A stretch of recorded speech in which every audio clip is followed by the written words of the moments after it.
Welcome to the 58th Barkley Forum for High School.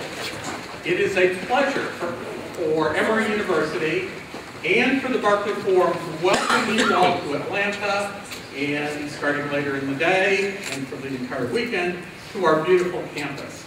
As most of you know, the Barkley Forum was started simply as the college debate team at Emory University. Over 58 years, it has evolved into a major force in forensics. I am Michael Jablonski. I am the president of the Barkley Forum, the Barkley Forum Foundation. The foundation is the alumni group of former participants in the Barkley Forum who live, because we have been trained to, for nothing other than to support forensics. So it is extremely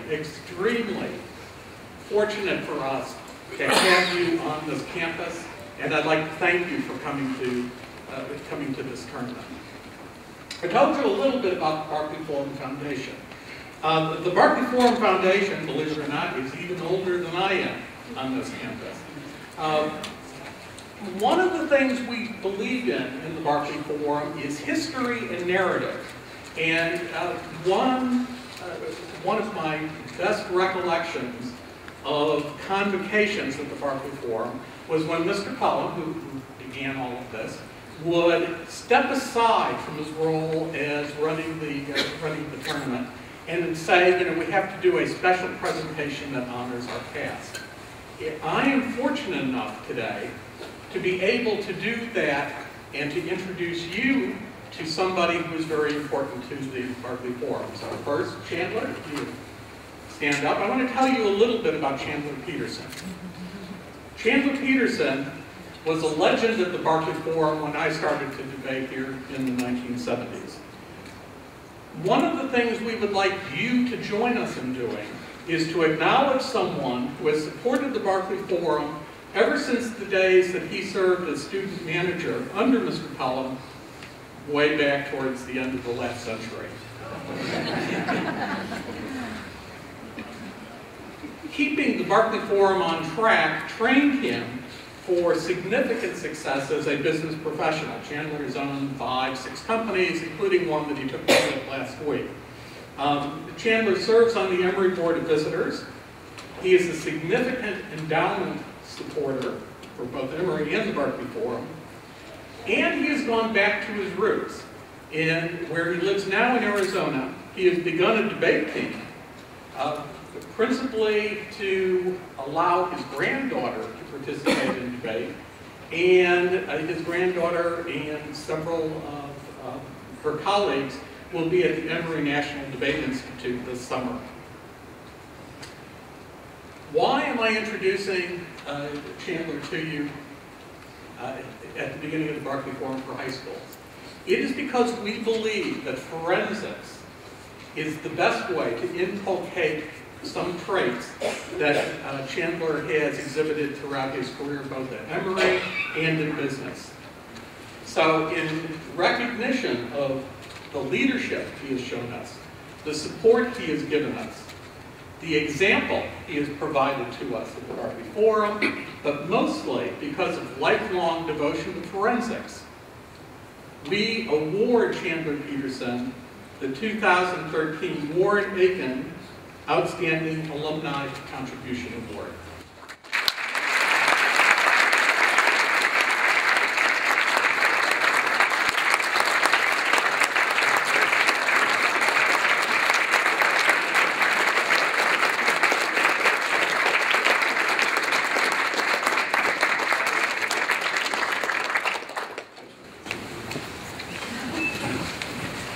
What a surprise. I thought I was going to need another chicken lunch with some English peas.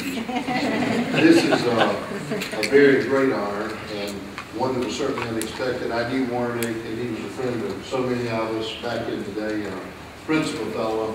Never really got on board in debate, but he was certainly a friend of forensics in a very special way.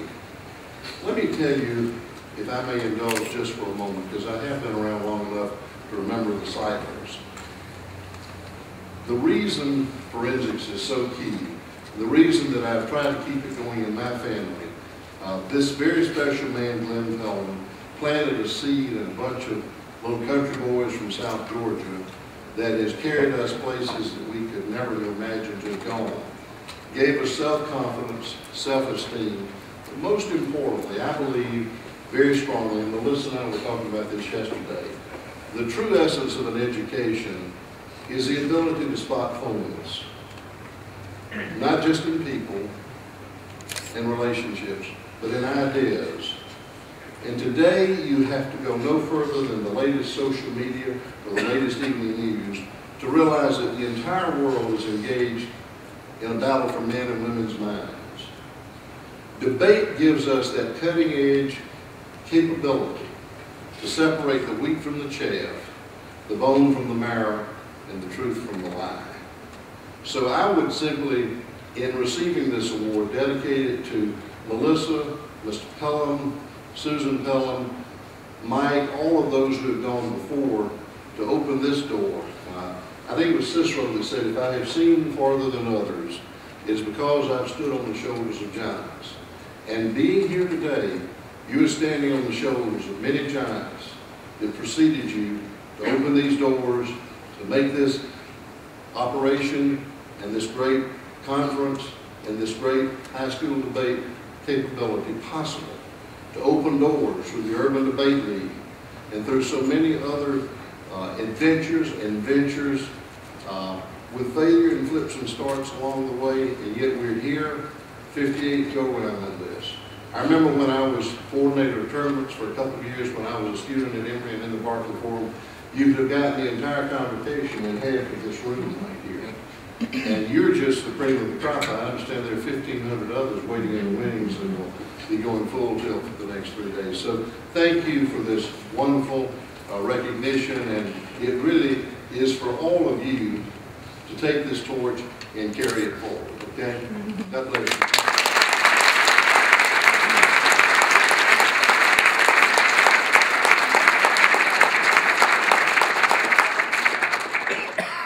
We also have another Barkley Forum legend that I need to introduce to you that you will hear a lot from this weekend, the director of the Barkley Forum, Melissa Way.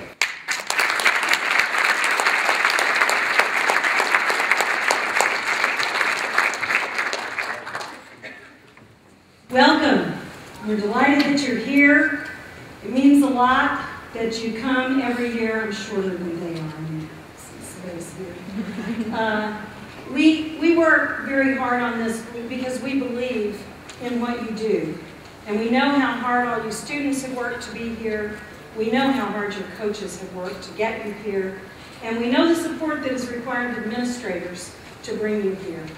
And we believe that now, as Chandler just said, it is a critical time in our culture. We need the skills of advocacy.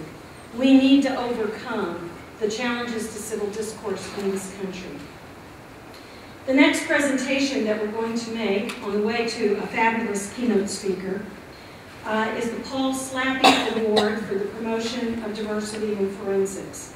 Paul Slappy was an extraordinary visionary who took the bull by the horns years ago and said we need to make debate more inclusive, not exclusive.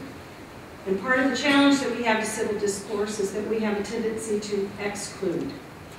This award honors folks who have done what they can to overcome the red state, blue state divide and challenges with gridlock in Congress and other important themes that will emerge, we hope, through this educational weekend. In the past, we have honored pioneers, visionaries, and early architects of programs promoting diversity. Today's recipient represents the best of the present. We're in a new place. We've evolved. The forensics laboratory, I think, is the place that we're now in. For 15 years, our recipient has labored in the National Urban Debate League movement, advising UDLs in Atlanta, New York City, Baltimore, Denver, Memphis, Kansas City, Milwaukee, Minneapolis, Nashville, Miami, and so many others. He's on the board of the National Association for Urban Debate Leagues, He has worked in international debate initiatives with the U.S. State Department. He is an award-winning college debate coach. He has been invited to the White House by First Lady Laura Bush. He met President Barack Obama with students in the Oval Office. He has brought urban students to meet with civil rights icon John Lewis in his Washington, D.C. congressional office. He is a Ford Foundation advisor for the Behind the Cycle initiative on stopping the school-to-prison pipeline, and was a major speaker at the 2012 annual conference of the Children's Defense Fund. He is the architect of the Atlanta Laboratory for Debate Across the Curriculum, debate as implementation of the Common Core State Standards in our work, director of the Atlanta Urban Debate League, and a profound power in the representation of children in need of the advocacy skills that will change their lives and the lives of those in their communities. Please join me in congratulating one of our own, and we have not done this with this award. James Roland, debate coach and director of community programs and Engaged Scholarship Alumni.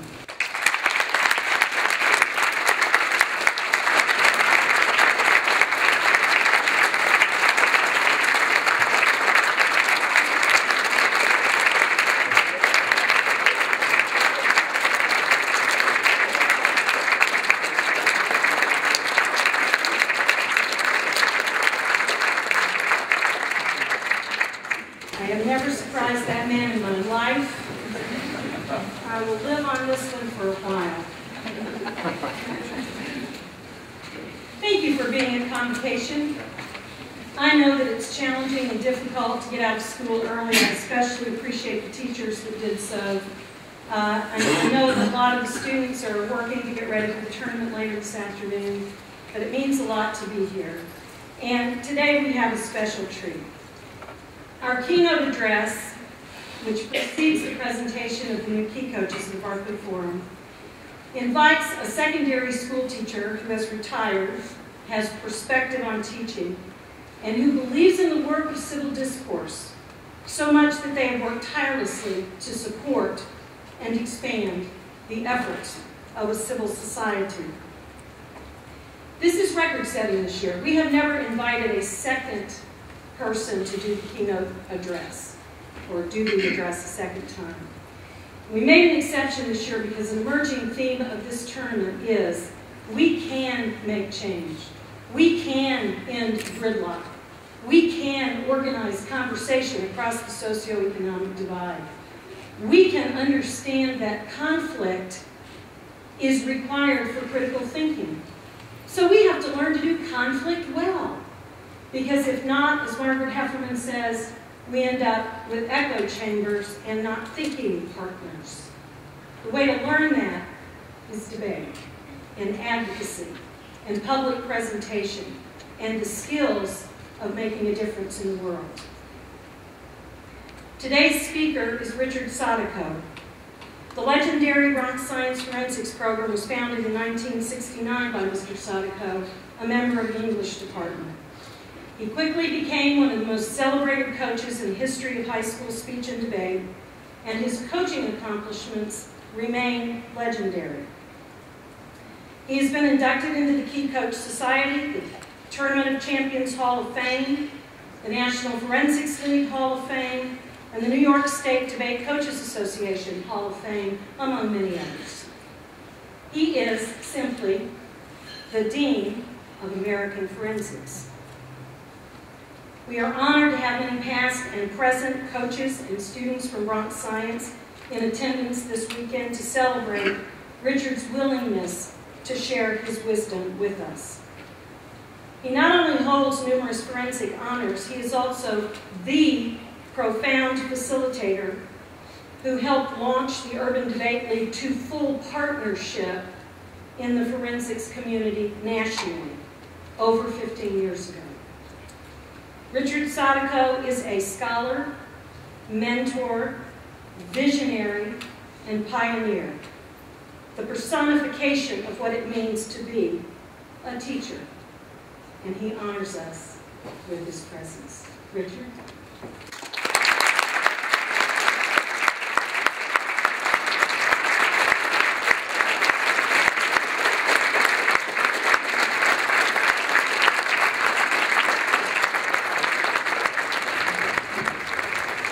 Thank you, ladies and gentlemen. I don't think ever there is a need for a public address system in closed quarters. But I am not what I used to be, and so I hope no one is having difficulty hearing me. If there is a problem, I shall go back to the public address system. I don't know if I can dare to live up. I wonder if we can move the lectern so that I can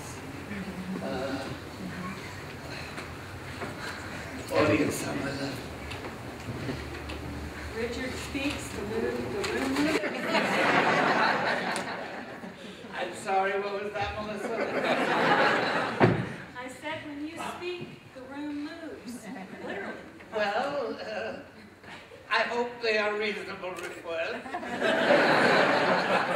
If not, they are requests nevertheless.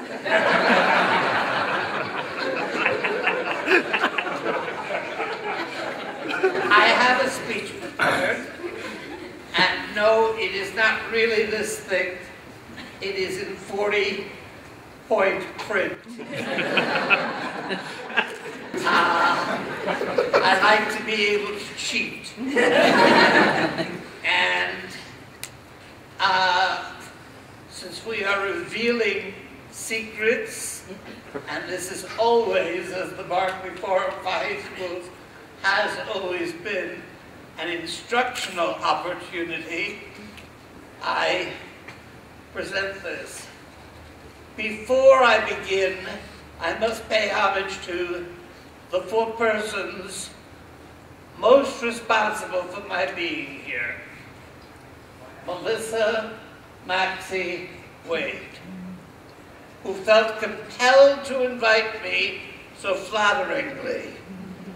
And as you heard from the introduction, it was nothing but flattery, and she does it so well.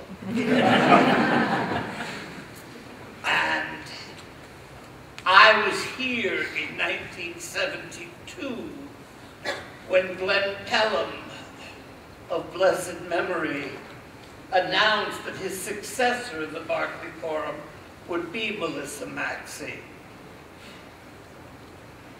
Second, John Cruz, the current director of the Bronx High School Science Debate Program, who was prepared to move heaven, earth, and me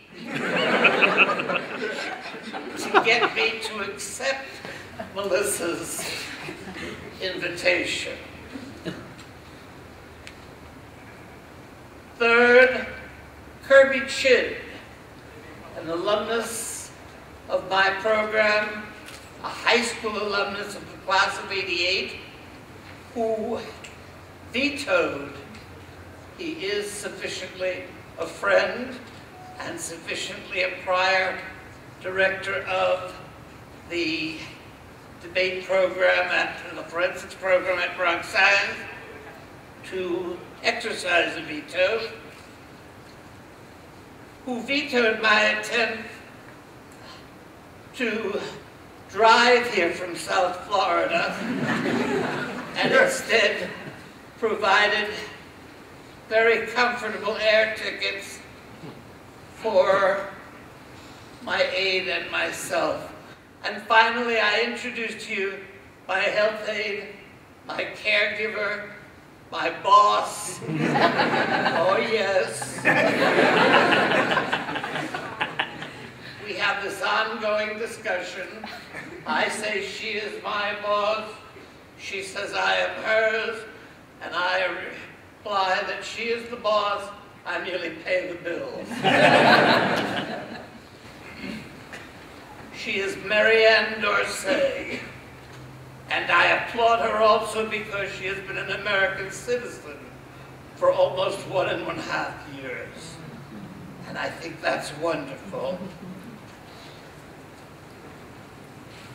I, as you know by now, am Richard Sodikow, and I think of a claim made by Monty Python's Babylon. No. Some of you are already thinking, not you've got to have a Jew.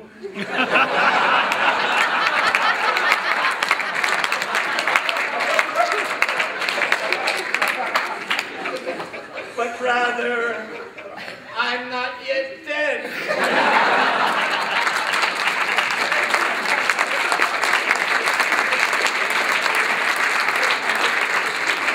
I paraphrase a British mystery writer to say that I'm postpartum, post-puberty, post-menopause, but pre-postmortem.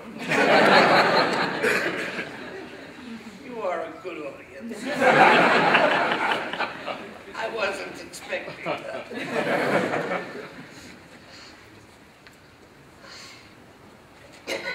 Forgive me.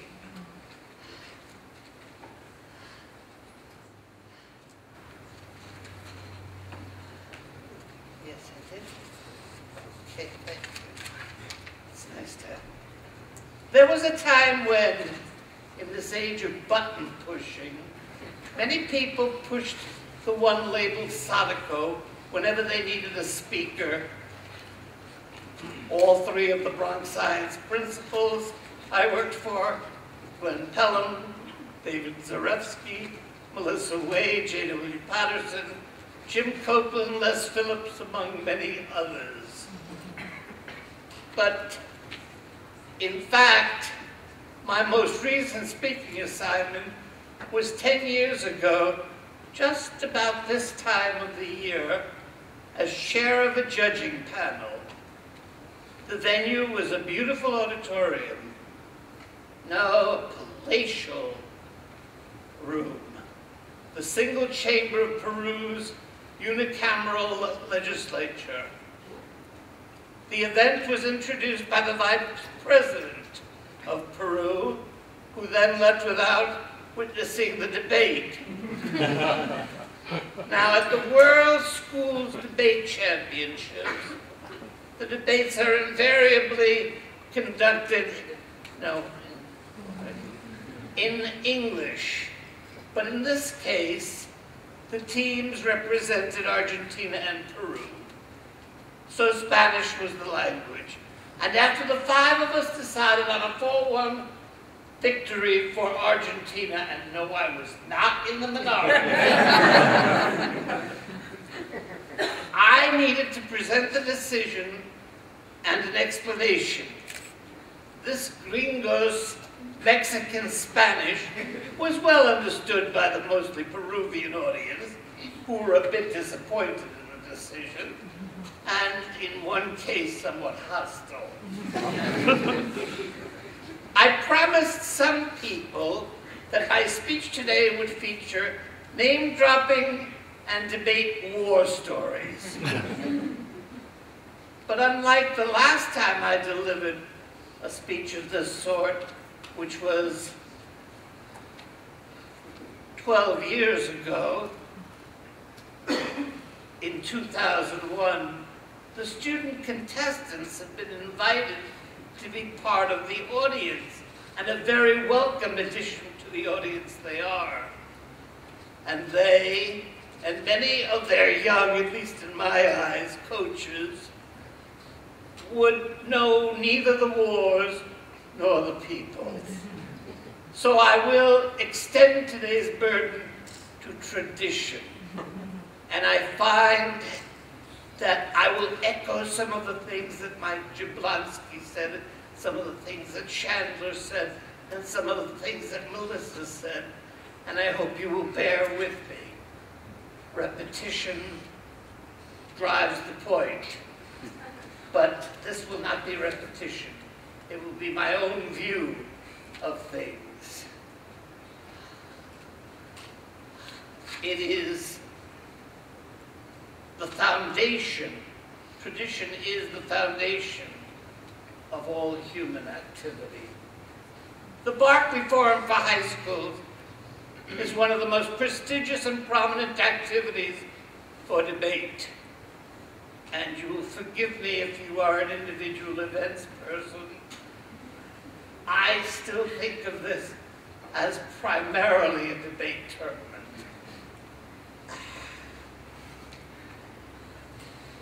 Yet it has never been hidebound. Melissa said it was time for change occasionally, and indeed it is. And tradition, simply for tradition's sake, has never been a refuge. Had you been here in 1972, the third year of our program and the first year of our attendance, you would have been astonished at, you'll forgive me because my fingers don't work as well as they might, have been astounded by the concept of chairs and member schools and key coaches. No other tournament worked so hard at recognizing not just the achievements of the contestants, but at the accomplishments of the adults. You would have been impressed with a personality that dominated all, Glenn Pelham. And yet, that was the tournament which Judge Pelham announced, as I mentioned before, that his successor at the Barkley Former would be Melissa Maxey. I still hear him announcing, as he did at least once a year, girls can't debate. As his tongue attempted to drill a hole in his cheek. You would have been amazed when the unique 50-point ballot and the practice of pairing the sixth and final preliminary round as a hidden non-dispositive double octafinal round. So when one of my teams beat the top seed ladies from St. Brendan's in Brooklyn in front of Ann White, one of the most honored and respected coaches and judges in the South, we had the pleasure of a moral victory, a 4-2 record. As I said, the round was non-dispositive. I was honored to be asked to judge the final round long before newer tradition demanded that key coaches alone judged all final rounds. And I was flattered, and Melissa may not remember this, but then she remembers everything. And I was flattered to judge every final round of debate I was present for, except for the 6 times my teams made me ineligible. In those years, individual events were just for debaters who had to wait around for the next debate round to be paired. So debaters came to debate, and in the off time, they went to their IE rounds. Rich Edwards and those that followed him had not yet gotten around to their magic of virtually instant pairing, and computers were principally mainframes, taking up at least one whole wall of a large lab. I have always been proud that one of my associates, who is here today, Robert Levinson, was among those that pushed hard for standalone individual events. Of course, the downside was the splitting of the tournament. In 1973, we were waiting for Judge Pelham to announce the 16 teams proceeding to the elimination rounds. Our first round judge, a sweet lady, someone's aunt from High Point, North Carolina, came over to us, and it was really the only round we didn't know the decision in. And she complimented me on the skills of my team, but she said she was a bit overwhelmed and finally gave my team the loss. That's all right, I said, with much more grace than I felt. They won all their other debates.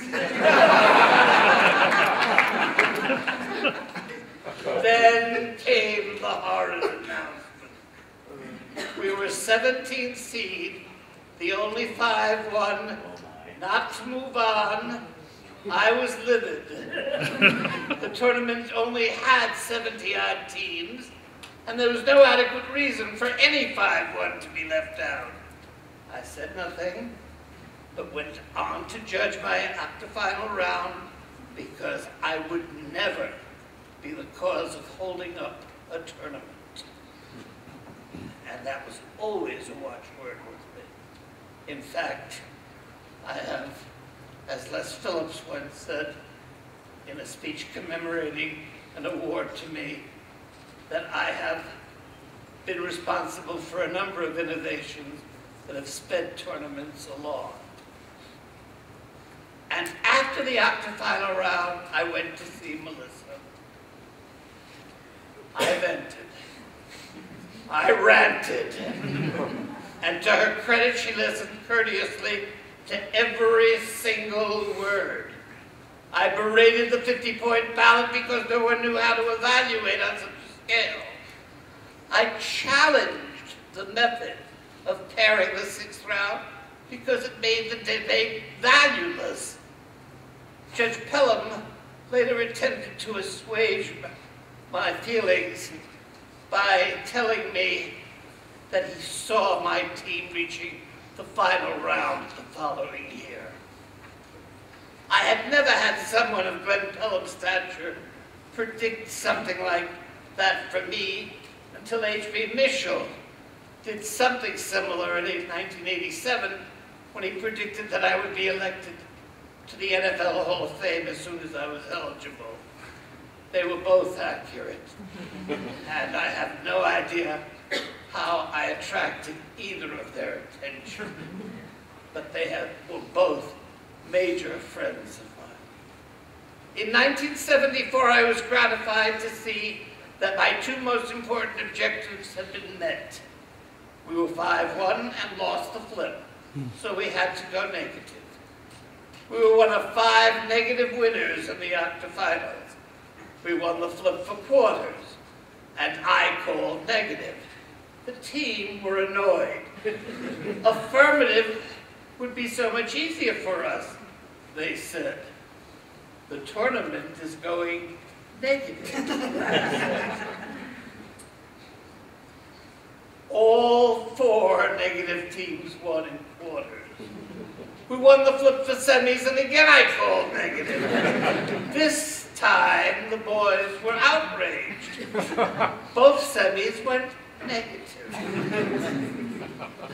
Now, 11 of 14 elimination rounds got negative. Just the 3 octafinals were affirmative. You'd think they'd have learned something, but the team had learned nothing. The venue for the final round was changed to the law school auditorium. Nice venue, but difficult. I loaded the team and its material into the car, dropped them at the entrance, and went to find a place to park. Pedestrian campus.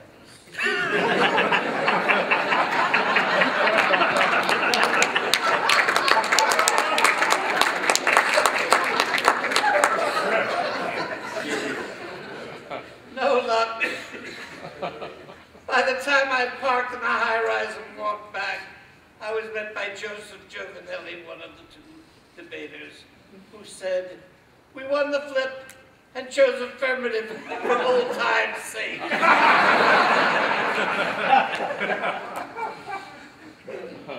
We lost a 9-0 to Miami Beach, the defending champions. I wanted desperately to throw both kids out of the Delta Pit 30,000 feet that evening. I wanted them drummed out of Bronx Science, more recently known to periodicals as Nobel Prep. They certainly did not add to the reputation of our 6 laureates in physics and our 1 in chemistry. And there is also the mother of an alumnus who won a Nobel for medicine, and very secretly, just amongst us few, I haven't given up on a Yale doctorate for literature. But we returned home, and I was convinced that we would never again get to the final round. I would be remiss to skip 10 years and omit 1984, when with the traditional limit of 2 teams in school, I had to have 4. I just had to. There were too many kids who were deserving of the opportunity. Glenn said, this may be the year. There was a problem with Mr. Fordham. I don't know how many of you Georgians remember Mr. Fordham, but he was in charge of the school athletics, and God forbid any school did something wrong in any activity, they will be barred from every activity in Georgia, or at least facing other Georgia schools. Melissa risked her very life by permitting us the 4 teams, as the other coaches were absolutely beyond fury. But we were saved. All 4 teams cleared. The 4 girls all won speaker awards. Remember, girls cannot debate. And the boys' teams reached quarters and won the championship. Arrogance on my part, perhaps. No, definitely. And sheer bravery on Melissa's part. Both of us spared by the talent and work of the debaters. I say this then to you all. Tradition is wonderful.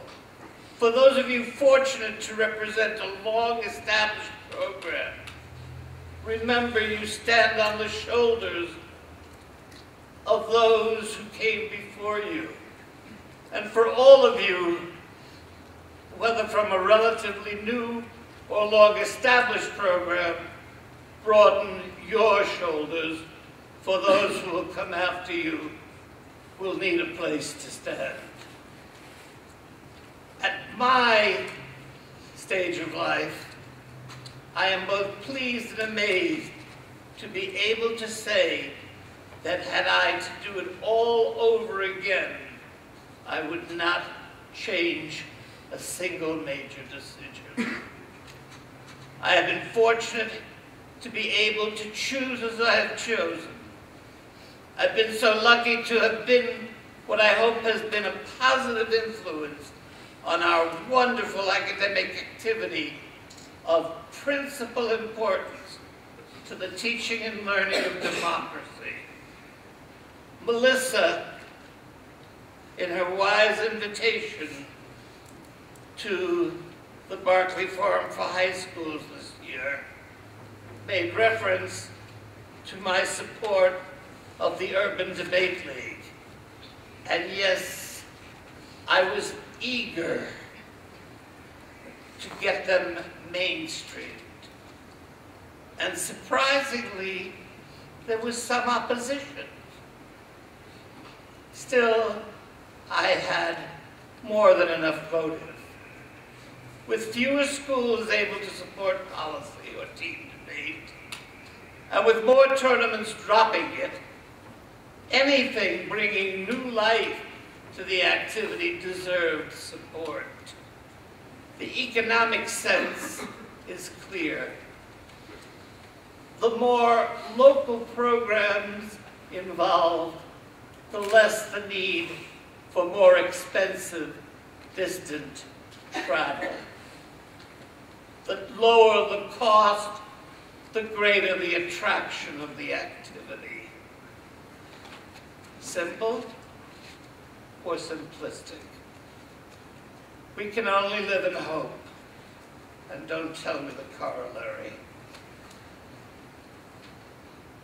So encourage the schools around you. Elitism leads only to extinction. To the student contestants, I leave this note. There will always be a generation gap, but it never needs to be hostile or antagonistic. You are all wonderful, perhaps even more wonderful than you think yourselves. But behave well in public.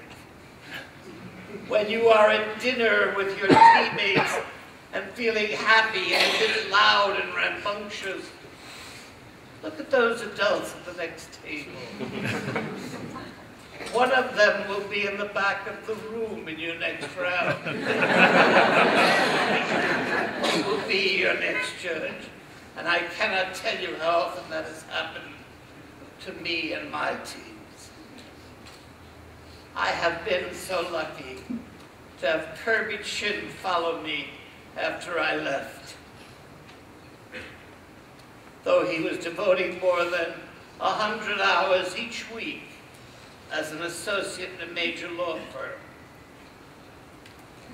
And to have Joe Gazzola follow him, Joe who continued the love and discipline in the program, but who concluded he could no longer devote the time, energy, money, and learning necessary. But Joe, who recruited John Cruz, who frankly has done far more for our program than ever I did.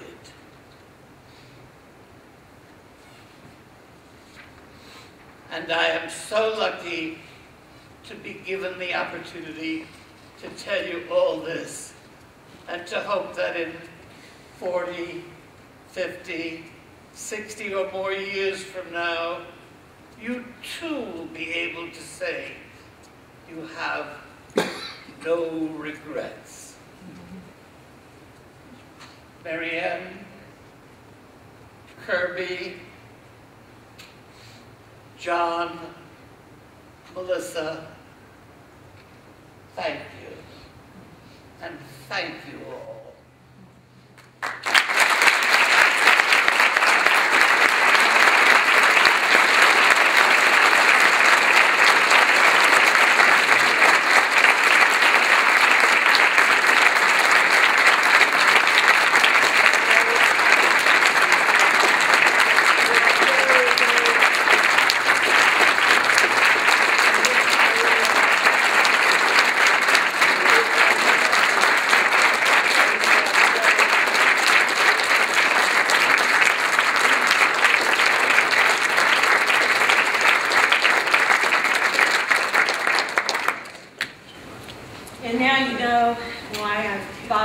Several years, and I also thank Kirby and John for helping get Richard here.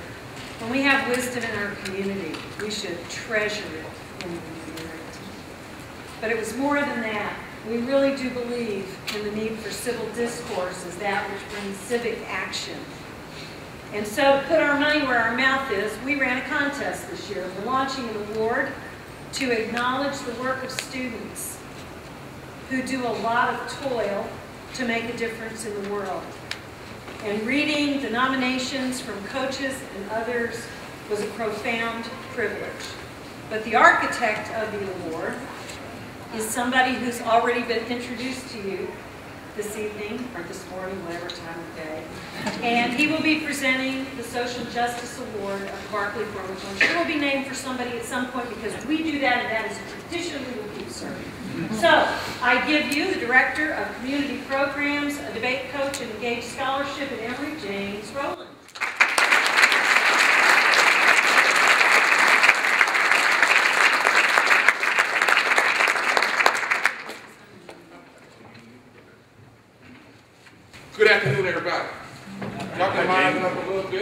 It's the Barkley Forum for High School Students, and we are extremely honored to have each and every one of you here this afternoon. As Melissa so graciously said, we wanted to put our money where our mouth is, but more importantly, to ask the question, constantly ask the question, why are we here? And a lot of you may answer the question, to win trophies, to attend a speech and debate tournament, but we like to think that this tournament is far more than that. It's more than just an event. It's an experience. It's an experience for each and every one of us to have an opportunity to understand what community actually is, to understand what democracy is, but more importantly, to understand what can happen. That people, when they come together with different ideas, different perspectives, different parts of the country, can come together and really show and model what it means to be a part of an engaged community. And so I think, unlike any other tournament throughout the year, coming to the Barkley Forum for High School Students, it just exemplifies what it means for us to really embolden and embody those ideas. And so for us, this award, the Social Justice Award, is really something that's a part of the tradition of the Barkley Forum. The Barkley Forum is not just a competitive debate team. As we like to say, the Barkley Forum is not just a debate team, it's a way of life. It's a way of life that's built upon understanding what it means to be a critical thinker for the critical times in which we live in. And so with that being said, we were honored to start a tradition. As we've heard, a tradition is kind of the bedrock of our society, but a tradition that is formulated upon promoting the best and brightest in young people. Young people that see the debate tournament and the speech tournament not an end in of itself, but an opportunity to take their skills and change the world around them. So with that being said, we had an amazing group of students that applied for this award. And so I would like to recognize the finalists, which were an impressive group. But as finalists, they were able to be honored. And I want them to just stand and be recognized before I announce the person that's the recipient for this year. In no particular order, if you could give your applause and give your recognition to Shah Khan from Maine East High School.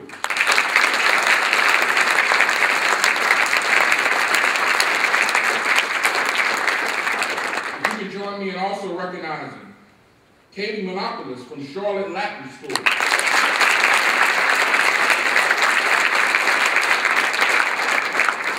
And last but not least, give your applause to Priten Shah from Lakeland School District.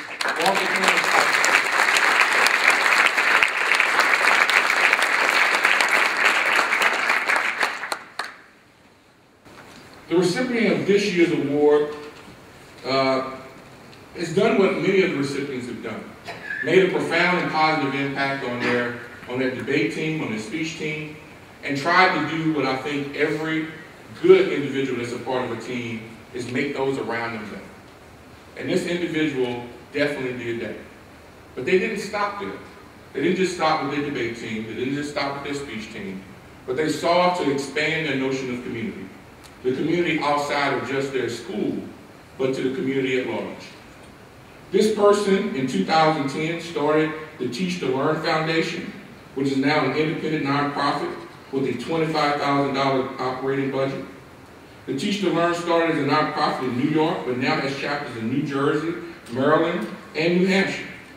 This person is currently working on expanding it to 3 more states and even to Canada. Their work includes free tutoring online and in person, children's literacy program where volunteers visit young children to read to them, rebuilding libraries in Queens and Post-Sandy, and sending educational materials to Uganda, and providing free reading materials and books. This person not only did that, but also rebooted the New York City chapter Stand Up for Kids. This program works with runaway children to assimilate them into schools and prevention programs in high schools and middle schools and underprivileged areas to prevent runaways. And this person has also expanded that in order to make sure that it continues its outreach in February to expect more than 250 young people to be impacted by their work.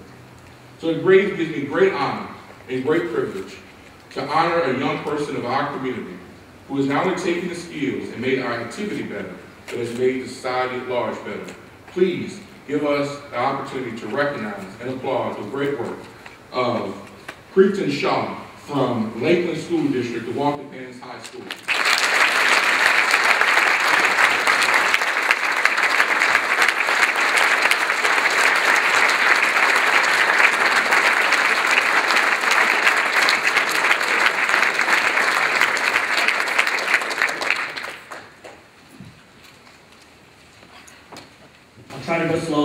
policy debater, and I understand that that's kind of my tendency, but hopefully I'll be able to go slow. The summer of my sophomore year of high school, I decided I wanted to do something good. I was inspired both by my own life experience and by my experience in debate. I realized that I'd been given the opportunity for an exceptional educational experience, and I wanted to make sure that others also had appropriate educational opportunities. As the Barkley Forum recognizes with this award, we, as a community of skilled arguers and orators, have great opportunities to help society. And I hope that the foundation that I established will provide a mechanism for members of the debate community to share the benefits of their education with others. The nonprofit that I established at the Teach to Learn Foundation, our landmark program, is a tutoring program that involves high school students tutoring high school students over the internet. Our tutors go through a qualification process, and the tutees have multiple opportunities to reflect on the services that they are receiving. Our second program is a children's literacy program. It has been proven that childhood literacy is one of the biggest factors affecting success in later years. Our goal is to try and create a passion for reading in children by reading to them on a regular basis and providing them free books that they can keep. We target areas where the parents don't have the resources or the ability to read to their children so we can fulfill this crucial gap. Our third program is in the works right now and is targeted at special needs students. The first step is a web-based application for children with autism that helps them learn basic mathematical, social, and practical skills. We also meddle in the research world with a few studies on parental involvement in education and success in progress as we speak. With the support of many funders and other high school students, we have been able to start 3 state chapters and are working on expanding our outreach to more areas. All of our workers serve on a volunteer basis, and we have approximately 45 long-term volunteers across the nation. We have worked with approximately 50 students and are hoping to greatly multiply that number with the help of more funders and volunteers. During my gap year, which I will be taking next year, I hope to expand Teach to Learn to South Korea to work with the underprivileged families in Seoul as well. In fact, we have already begun the legal process there. As the president of a nonprofit, I'm inclined to use this audience as a quick call to action. If programs like the UDL are any indication, we as the debate community are inclined towards education-based service. If you are interested in working for Teach to Learn or would like to learn more about us, you can find me around this weekend or visit us online at teach-2-learn.org. Thank you. This is the final part of the assembly, and all my people are going, I know you ran over again. Just go learn to get over it someday, but I'm very bad at being on time. This is part of the celebration where we recognize coaches. Richard so eloquently talked about what it means to be a coach. He gave me personal testimony and his own story. The Key Coach Society was founded in 1964, and it was Glenn Pelham's notion that there was very little in the world of education that was as powerful as the high school teacher. And there were very few high school teachers who worked as hard as the high school forensics and debate coach. In recognizing that first group of folks, he did not select Emory to be the arbiter of who was good. He felt like it needed to be a self-perpetuating society, and so that initial group was charged with electing future members in the organization. And it has continued since 1964. Upon Mr. Pelham's death, Mrs. Pelham took the job of collecting ballots, reporting the information. I never know until about a week and a half before the tournament who was elected. It's a process that is purely the respect of one's peers. It is a group of folks, it represents a group of folks who are the best the activity has. It's not like an Academy Award. It's like a recognition that in this coach, so many others we don't know are being recognized. It is representative of the forensic community. And it is an honor because it's of your peers. So, we have some exciting folks to induct, but first I want to introduce the key coaches of the Barkley Forum to you who elected the folks we will induct today. And with the exception of the first name I call, I would like you to stand and let us recognize you. Richard Sodikow, New York. Susan Pelham, Georgia. Billy Tate, Tennessee. Father Raymond Hahn, Pennsylvania. Eric D. McKelly, New York. Byron Author, New Orleans. Bruce Rogers, Georgia. Aaron Timmons, Green Hill. Betty Maddox. Sorry, Texas. Oh, I know, he's petitioned for Green Hill to become a state. I forgot. So hard to keep up. Okay. Betty, I'm to Charles Oakes from Tennessee. Candy King from Texas. Michael Jablonski, Georgia. Dan Lingle, Texas. Okay, we got Michael out of order, so it's okay. Jim Wade, Georgia, also out of order. Jane Boyd, Texas. Lisa Miller from Florida. Warren Spruce from Iowa. Jonathan Alston, New Jersey.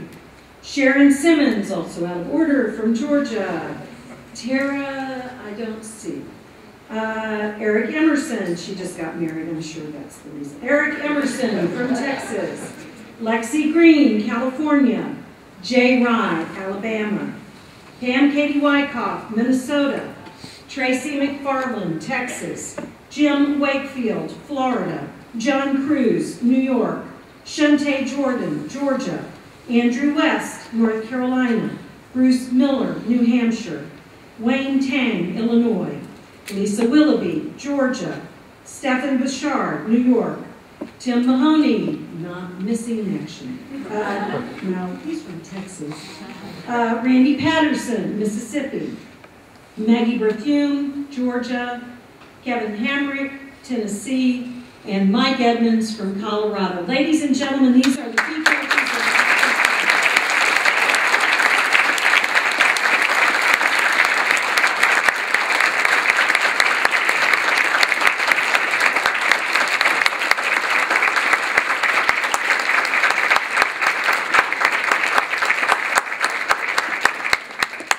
They have elected 3 new members.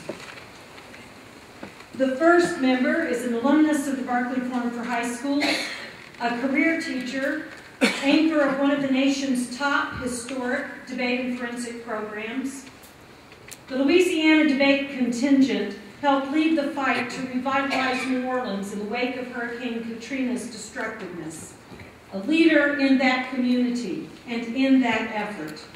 And with great affection from this group, if the little side comments on the ballot are any indication, please welcome Greg Malice from Israel.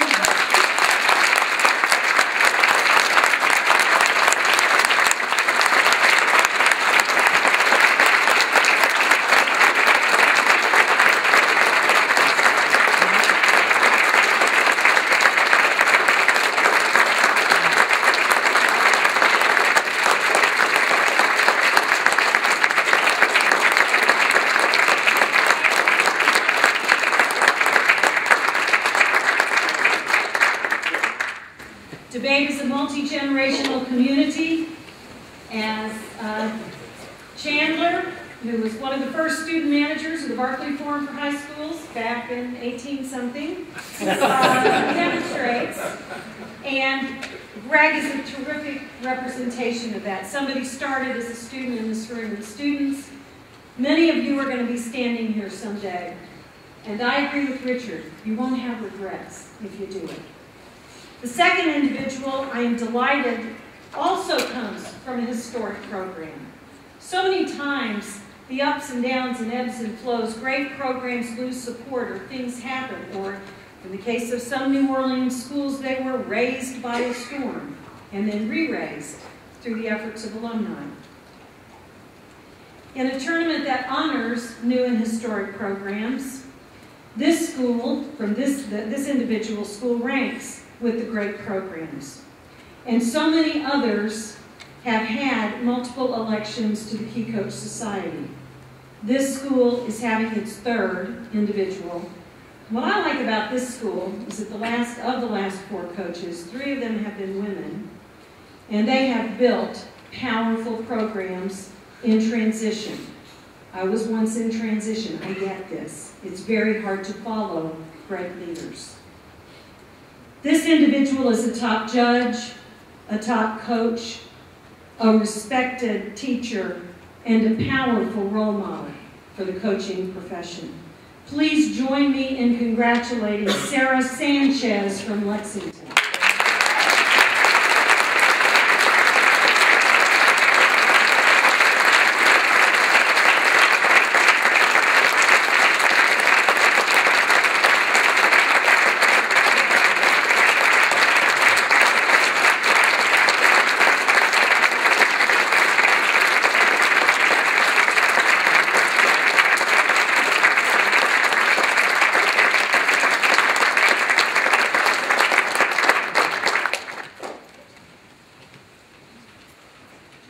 Both of these individuals are active coaches. We have another form of membership in the Key Society, which is honorary membership. It is an accolade by the group for those who facilitate significant impact on our profession through scholarly investigation and advancing best competitive practices. Never abandoning his roots as a high school competitor and coach, he runs a nationally prominent forensics institute, is one of the top college forensics coaches in the United States, holds numerous national records, and was the first U.S. professor invited by the Chinese government to oversee their national English language public speaking competition. We are honored to name Dr. Peter Pober into the Key Society of the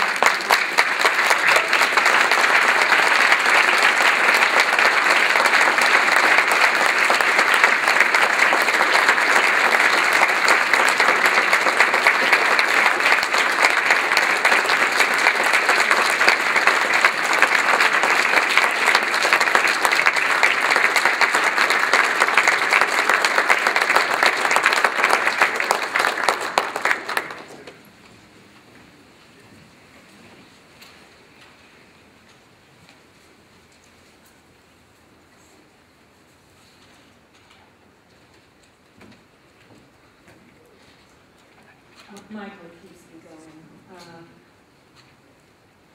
I want us to acknowledge all that goes into high school teaching and coaching.